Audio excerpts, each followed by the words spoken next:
brought to you by BunnySlippers.com. Check out their brand new Dino sound slippers. Slippers make a roaring sound every 3 steps.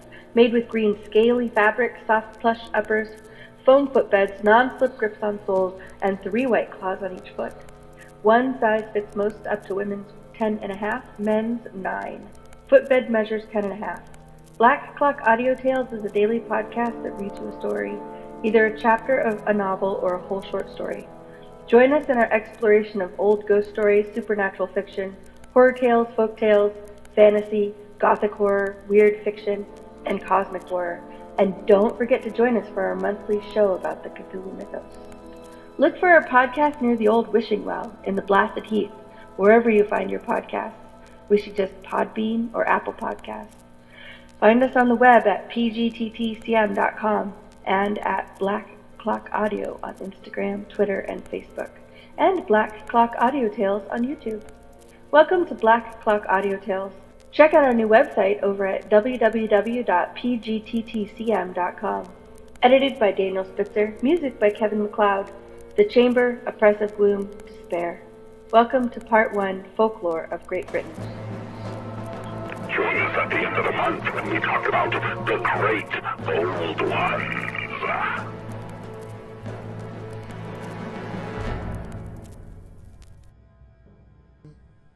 The Well of the World's End.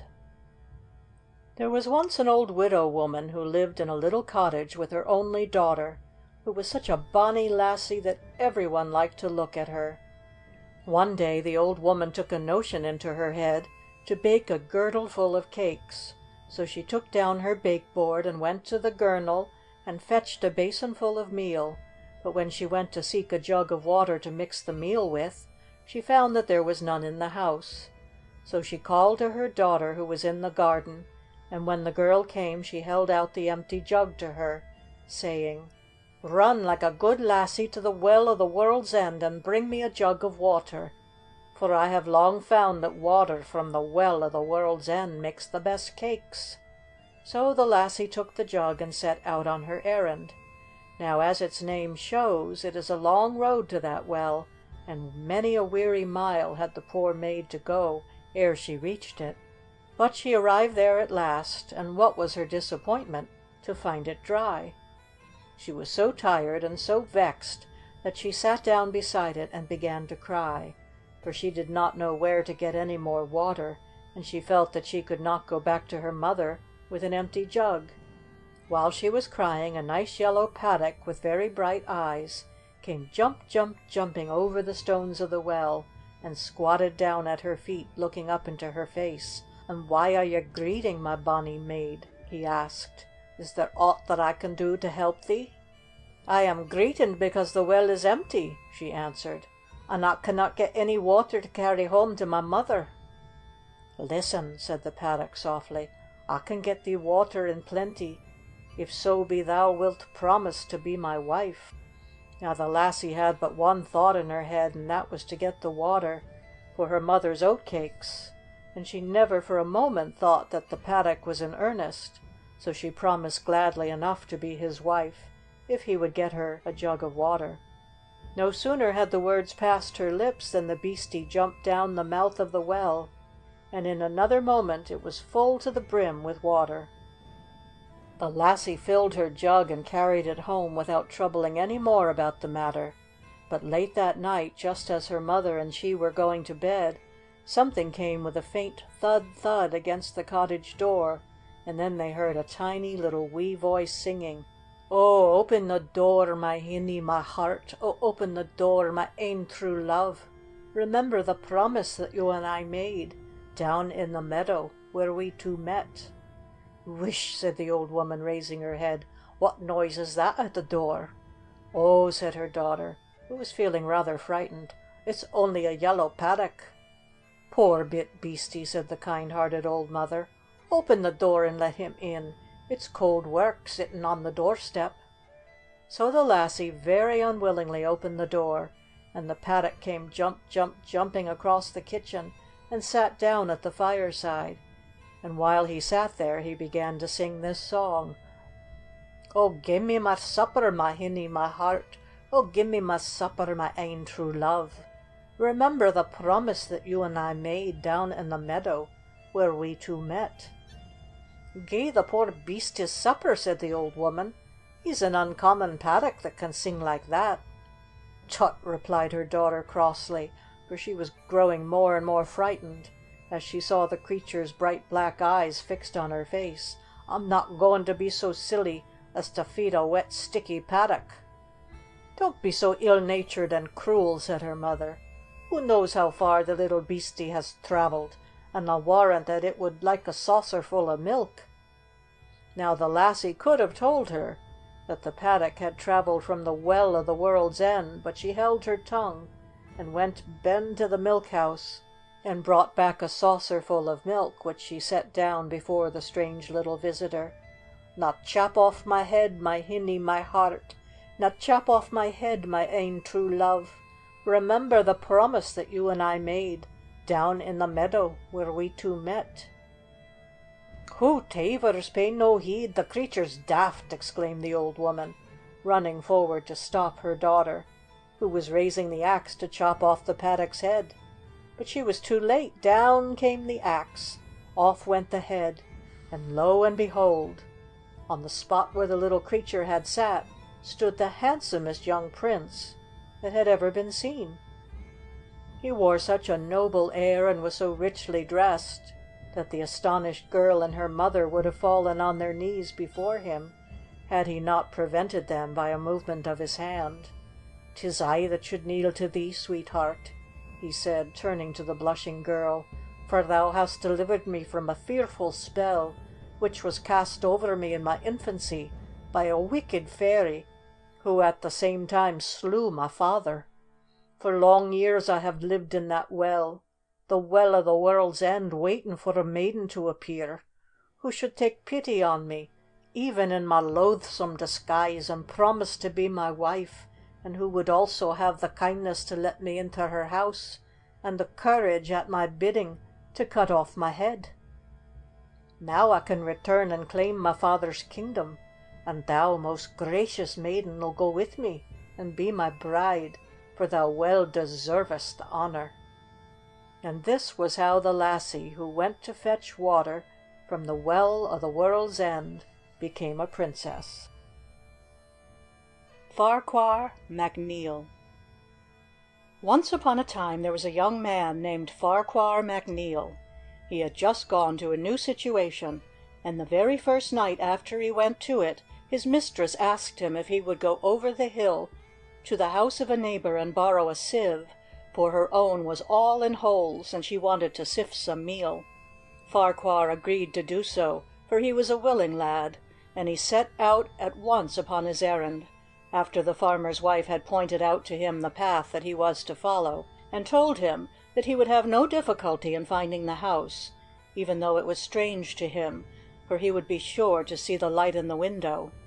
He had not gone very far, however, before he saw what he took to be the light from a cottage window on his left hand, some distance from the path, and forgetting his mistress's instructions that he was to follow the path right over the hill, he left it and walked towards the light.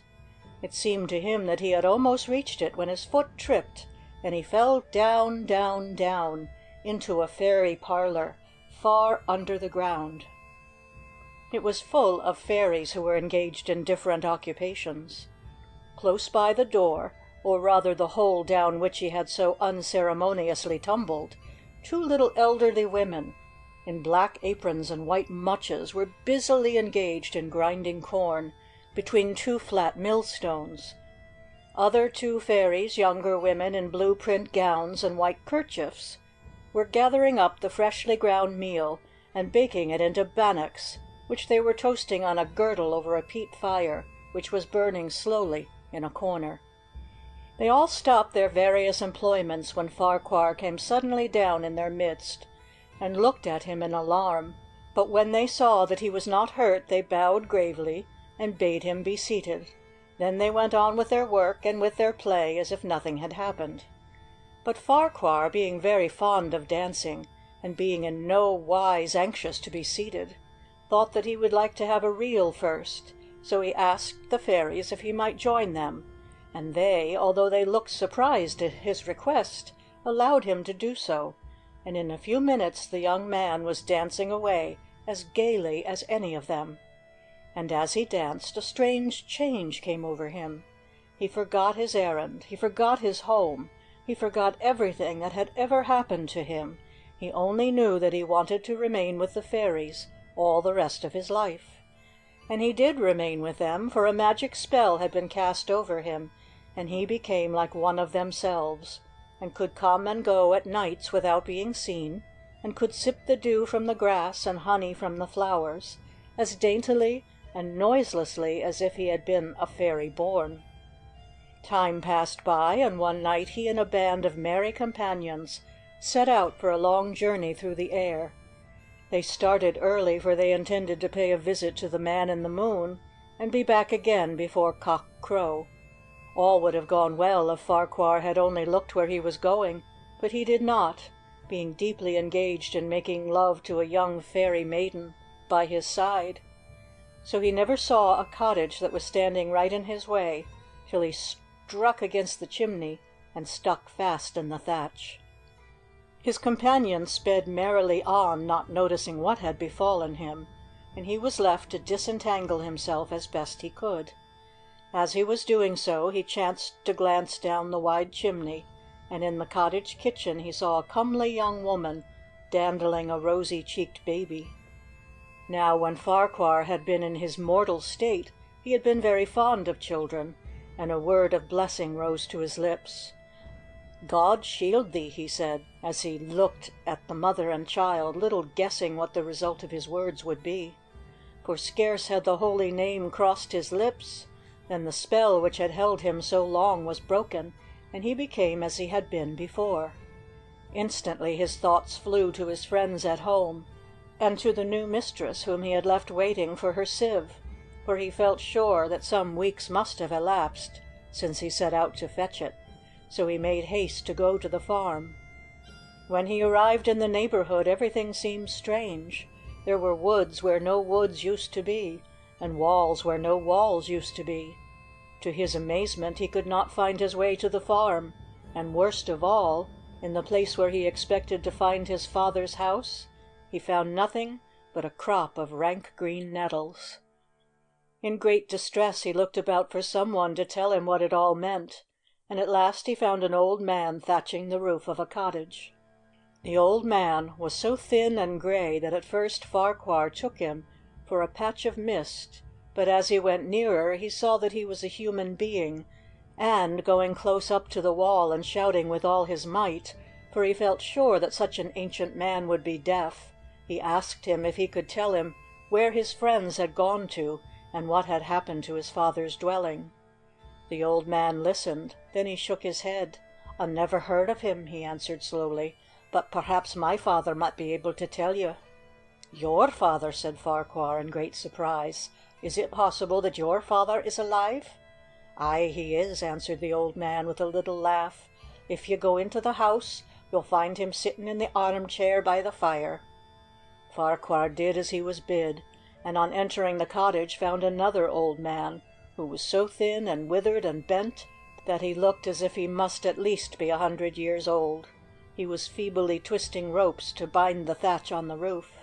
"Can ye tell me aught of my friends, or where my father's cottage is?" asked Farquhar again, hardly expecting that this second old man would be able to answer him. "I cannot," mumbled this ancient person, "but perhaps my father can tell you."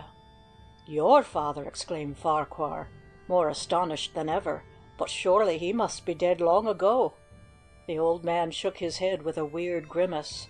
"Look there," he said, and pointed with a twisted finger to a leathern purse, or sporran, which was hanging to one of the posts of a wooden bedstead in the corner.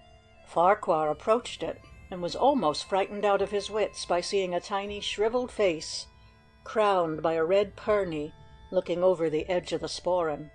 "Tak him out, he'll no touch ye," chuckled the old man by the fire. So Farquhar took the little creature out carefully between his finger and thumb, and set him on the palm of his left hand. He was so shriveled with age that he looked just like a mummy. "Dost know anything of my friends, or where my father's cottage is gone to?" asked Farquhar for the third time, hardly expecting to get an answer. "They were all dead before I was born," piped out the tiny figure. "I never saw any of them, but I have heard my father speak of them."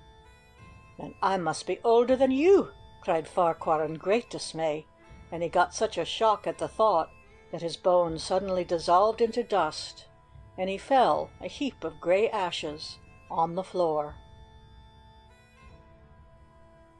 Peery Fool. There was once a king and a queen in Rousset who had 3 daughters.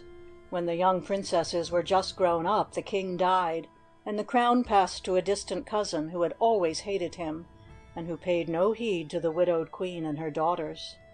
So they were left very badly off, and they went to live in a tiny cottage, and did all the housework themselves. They had a kale yard in front of the cottage and a little field behind it, and they had a cow that grazed in the field, and which they fed with the cabbages that grew in the kale yard, for everyone knows that to feed cows with cabbages makes them give a larger quantity of milk. But they soon discovered that some one was coming at night and stealing the cabbages, and of course this annoyed them very much, for they knew that if they had not cabbages to give to the cow, they would not have enough milk to sell.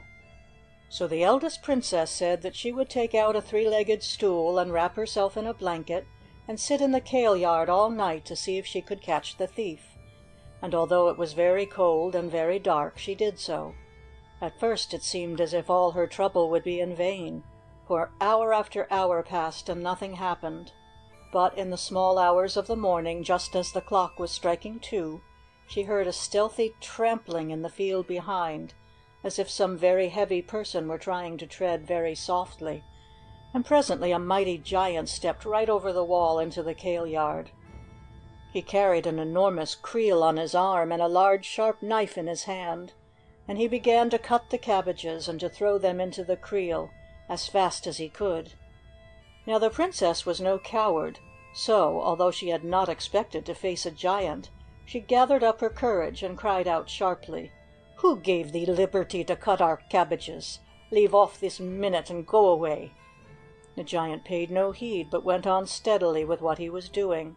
"Dost thou not hear me?" cried the girl indignantly, for she was the Princess Royal, and had always been accustomed to be obeyed. "If thou be not quiet, I will take thee too," said the giant grimly, pressing the cabbages down into the creel.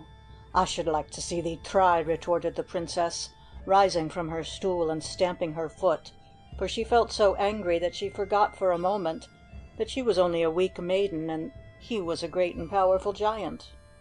And, as if to show her how strong he was, he seized her by her arm and her leg, and put her in his creel on the top of the cabbages, and carried her away bodily. When he reached his home, which was in a great square house on a lonely moor, he took her out and set her down roughly on the floor. "Thou wilt be my servant now," he said, "and keep my house and do my errands for me. I have a cow which thou must drive out every day to the hillside, and see, here is a bag of wool, and when thou hast taken out the cow thou must come back and settle thyself at home as a good housewife should, and comb and card it and spin it into yarn, with which to weave a good thick cloth for my raiment. I am out most of the day, but when I come home I shall expect to find all this done, and a great bicker of porridge boiled besides for my supper." The poor princess was very dismayed when she heard these words, for she had never been accustomed to work hard, and she had always had her sisters to help her. But the giant took no notice of her distress, but went out as soon as it was daylight, leaving her alone in the house to begin her work. As soon as he had gone, she drove the cow to the pasture as he had told her to do, but she had a good long walk over the moor before she had reached the hill, and by the time that she got back to the house she felt very tired. So she thought that she would put on the porridge pot and make herself some porridge before she began to card and comb the wool. She did so, and just as she was sitting down to sup them, the door opened and a crowd of wee Peery folk came in. They were the tiniest men and women that the princess had ever seen. Not one of them would have reached halfway to her knee, and they were dressed in dresses fashioned out of all the colors of the rainbow, scarlet and blue, green and yellow, orange and violet, and the funny thing was that every one of them had a shock of straw-colored yellow hair. They were all talking and laughing with one another, and they hopped up, first on stools, then on chairs, till at last they reached the top of the table, where they clustered round the bowl out of which the princess was eating her porridge. "We be hungry, we be hungry!" they cried in their tiny, shrill voices. "Spare a little porridge for the peery folk." But the princess was hungry also, and besides being hungry, she was both tired and cross, so she shook her head and waved them impatiently away with her spoon. "Little for one and less for two, and never a grain have I for you," she said sharply. And to her great delight, for she did not feel quite comfortable with all the peery folk standing on the table looking at her, they vanished in a moment. After this she finished her porridge in peace. Then she took the wool out of the bag, and she set to work to comb and card it. But it seemed as if it were bewitched. It curled and twisted and coiled itself round her fingers, so that, try as she would, she could not do anything with it. And when the giant came home, he found her sitting in despair, with it all in confusion round her, and the porridge, which she had left for him in the pot, burned to a cinder. As you may imagine, he was very angry, and raged and stamped, and used the most dreadful words, and at last he took her by the heels, and beat her until all her back was skinned and bleeding. Then he carried her out to the byre, and threw her up on the joists among the hens. And although she was not dead, she was so stunned and bruised that she could only lie there, motionless, looking down on the backs of the cows. Time went on, and in the kale yard at home the cabbages were disappearing as fast as ever. So the second princess said that she would do as her sister had done, and wrap herself in a blanket, and go and sit on a three-legged stool all night to see what was becoming of them. She did so, and exactly the same fate befell her that had befallen her elder sister. The giant appeared with his creel, and he carried her off, and set her to mind the cow and the house, and to make his porridge, and to spin.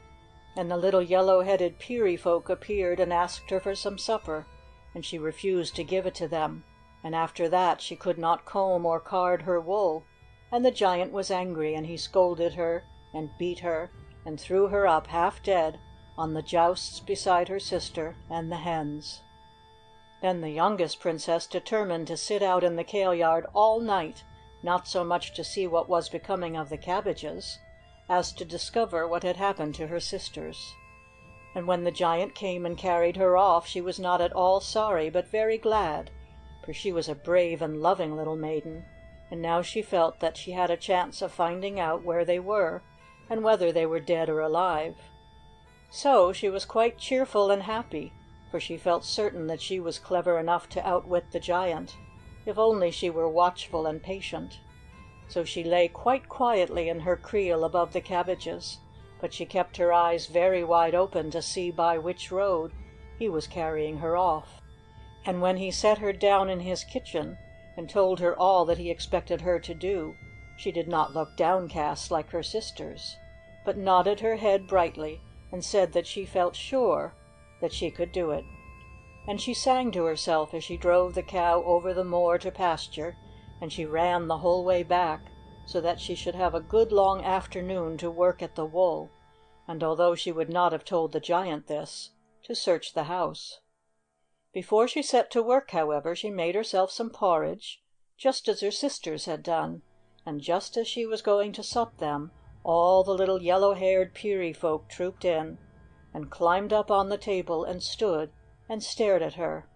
"We be hungry, we be hungry!" they cried. "Spare a little porridge for the peery folk." "With all my heart," replied the good-natured princess. "If you can find dishes little enough for you to sup out of, I will fill them for you. But methinks if I were to give you all porringers, you would smother yourselves among the porridge." At her words the peery folk shouted with laughter till their straw-colored hair tumbled right over their faces. Then they hopped onto the floor and ran out of the house, and presently they came trooping back, holding cups of bluebells and foxgloves, and saucers of primroses and anemones in their hands. and the princess put a tiny spoonful of porridge into each saucer, and a tiny drop of milk into each cup, and they ate it all up as daintily as possible, with neat little grass spoons which they had brought with them in their pockets. When they had finished, they all cried out, "Thank you, thank you," and ran out of the kitchen again, leaving the princess alone. And being alone, she went all over the house to look for her sisters, but of course she could not find them. "Never mind, I will find them soon," she said to herself. "Tomorrow I will search the byre and the outhouses. In the meantime, I had better get on with my work." So she went back to the kitchen and took out the bag of wool which the giant had told her to make into cloth. But just as she was doing so, the door opened once more, and a yellow-haired Peary boy entered. He was exactly like the other Peary folk who had eaten the princess's porridge, only he was bigger, and he wore a very rich dress of grass-green velvet. He walked boldly into the middle of the kitchen and looked round him. "Hast thou any work for me to do?" he asked. "I ken grand how to handle wool and turn it into fine thick cloths." "I have plenty of work for anybody who asks it," replied the princess, "but I have no money to pay for it, and there are but few folks in this world who will work without wages. All the wages that I ask is that thou will take the trouble to find out my name, for few folk ken it, and few folk care to ken. But if by any chance thou canst not find it out, then must thou pay toll of half of thy cloth." The princess thought that it would be quite an easy thing to find out the boy's name, so she agreed to the bargain, and, putting all the wool back into the bag, she gave it to him, and he swung it over his shoulder and departed. She ran to the door to see where he went, for she had made up her mind that she would follow him secretly to his home, and find out from the neighbors what his name was. But, to her great dismay, though she looked this way and that, he had vanished completely, and she began to wonder what she should do if the giant came back and found that she had allowed someone, whose name she did not even know, to carry off all the wool. And, as the afternoon wore on, and she could think of no way of finding out who the boy was, or where he came from, she felt that she had made a great mistake, and she began to grow very frightened. Just as the gloaming was beginning to fall, a knock came at the door, and, when she opened it, she found an old woman standing outside, who begged for a night's lodging. Now, as I have told you, the princess was very kind-hearted, and she would fain have granted the poor old dame's request, but she dared not, for she did not know what the giant would say. So she told the old woman that she could not take her in for the night, as she was only a servant, and not the mistress of the house. But she made her sit down on a bench beside the door, and brought her out some bread and milk, and gave her some water to bathe her poor tired feet. She was so bonny and gentle and kind, and she looked so sorry when she told her that she would need to turn her away, that the old woman gave her her blessing, and told her not to vex herself, as it was a fine dry night, and now that she had had a meal she could easily sit down somewhere and sleep in the shelter of the outhouses. And when she had finished her bread and milk, she went and lay down by the side of a green knowe, which rose out of the moor not very far from the byre door. And strange to say, as she lay there, she felt the earth beneath her getting warmer and warmer, until she was so hot that she was fain to crawl up the side of the hillock in the hope of getting a mouthful of fresh air. And as she got near the top, she heard a voice which seemed to come from somewhere beneath her, saying, "Tease, teasins, tease, card, cardins, card, spin, spinnin, spin, for Perryfool, Perryfool, Perryfool is what men call me." And when she got to the very top, she found that there was a crack in the earth through which rays of light were coming, and when she put her eye to the crack, what should she see down below her but a brilliantly lighted chamber, in which all the Peary folk were sitting in a circle, working away as hard as they could. Some of them were carding wool, some of them were combing it, some of them were spinning it, constantly wetting their fingers with their lips, in order to twist the yarn fine as they drew it from the distaff, and some of them were spinning the yarn into cloth, while round and round the circle, cracking a little whip and urging them to work faster, was a yellow-haired Peary boy.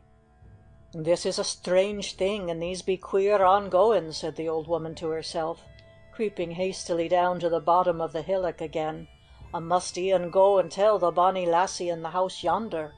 Maybe the knowledge of what I have seen will stand her in good stead some day. When there be peerie folk about, it is well to be on one's guard." So she went back to the house and told the princess all that she had seen and heard, and the princess was so delighted with what she had told her that she risked the giant's wrath and allowed her to go and sleep in the hayloft. It was not very long after the old woman had gone to rest before the door opened, and the Peerie boy appeared once more with a number of webs of cloth upon his shoulder. "Here is thy cloth," he said, with a sly smile, "and I will put it on the shelf for thee the moment that thou tellest me what my name is." Then the princess, who was a merry maiden, thought that she would tease the little fellow for a time, ere she let him know that she had found out his secret. So she mentioned first one name and then another, always pretending to think that she had hit upon the right one, and all the time the Peerie boy jumped from side to side with delight, for he thought that she would never find out the right name, and that half of the cloth would be his. But at last the princess grew tired of joking, and she cried out with a little laugh of triumph, "Dost thou by any chance ken any one called Peerie Fool, little mannikin?" Then he knew that in some way she had found out what men called him, and he was so angry and disappointed that he flung the webs of cloth down in a heap on the floor, and ran out at the door, slamming it behind him. Meanwhile the giant was coming down the hill in the darkening, and to his astonishment he met a troop of little Peerie folk toiling up it, looking as if they were so tired that they could hardly get along. Their eyes were dim and listless, their heads were hanging on their breasts, and their lips were so long and twisted that the poor little people looked quite hideous. The giant asked how this was, and they told him that they had to work so hard all day spinning for their master that they were quite exhausted, and that the reason why their lips were so distorted was that they used them constantly to wet their fingers, so that they might pull the wool in very fine strands from the distaff. "I always thought a great deal of women who could spin," said the giant, "and I looked out for a housewife that could do so, but after this I will be more careful, for the housewife that I have now is a bonny little woman, and I would be loath to have her spoil her face in that manner." And he hurried home in a great state of mind, in case he should find that his new servant's pretty red lips had grown long and ugly in his absence. Great was his relief to see her standing by the table, bonny and winsome as ever, with all the webs of cloth in a pile in front of her. "By my troth, thou art an industrious maiden," he said, in high good humour, "and, as a reward for working so diligently, I will restore thy sisters to thee." And he went out to the byre and lifted the two other princesses down from the rafters, and brought them in and laid them on the settle. Their little sister nearly screamed aloud when she saw how ill they looked, and how bruised their backs were, but, like a prudent maiden, she held her tongue, and busied herself with applying a cooling ointment to their wounds, and binding them up, and by her sisters revived, and, after the giant had gone to bed, they told her all that had befallen them. "I will be avenged on him for his cruelty," said the little princess firmly, and when she spoke like that, her sisters knew that she meant what she said. So next morning, before the giant was up, she fetched his creel, and put her eldest sister into it, and covered her with all the fine silken hangings and tapestry that she could find, and on the top of all she put a handful of grass, and when the giant came downstairs she asked him in her sweetest tone if he would do her a favour, and the giant, who was very pleased with her because of the quantity of cloth which he thought she had spun, said that he would. "Then carry that creel full of grass home to my mother's cottage for her cow to eat," said the princess. "'Twill help to make up for all the cabbages which thou hast stolen from her kale yard." And, wonderful to relate, the giant did as he was bid, and carried the creel to the cottage. Next morning she put her second sister into another creel, and covered her with all the fine napery she could find in the house, and put an armful of grass on the top of it, and at her bidding the giant, who was really getting very fond of her, carried it also home to her mother. The next morning the little princess told him that she thought that she would go for a long walk after she had done her housework, and that she might not be in when he came home that night, but that she would have another creel of grass ready for him, if he would carry it to the cottage as he had done on the 2 previous evenings. He promised to do so. Then, as usual, he went out for the day. In the afternoon the clever little maiden went through the house, gathering together all the lace and silver and jewelry that she could find, and brought them and placed them beside the creel. Then she went out and cut an armful of grass, and brought it in and laid it beside them. Then she crept into the creel herself, and pulled all the fine things in above her, and then she covered everything up with the grass, which was a very difficult thing to do, seeing she herself was at the bottom of the basket. Then she lay quite still and waited. Presently the giant came in, and obedient to his promise, he lifted the creel and carried it off to the old queen's cottage. No one seemed to be at home, so he set it down in the entry and turned to go away. But the little princess had told her sisters what to do, and they had a great can of boiling water ready in one of the rooms upstairs, and when they heard his steps coming round that side of the house, they threw open the window and emptied it all over his head, and that was the end of him. Birthdays. A Monaday's child has a bonny face, a Tuesday's child is full of grace, a Wednesday's child is the child of woe, Thursday's child is far to go, a Friday's child is lovin' and givin', a Saturday's child works hard for his livin', but them that's born on Sunday is happy, blithe, and gay. End of chapter 30. Recording by Nan Dodge. End of the Scottish Fairy Book by Elizabeth W. Grierson.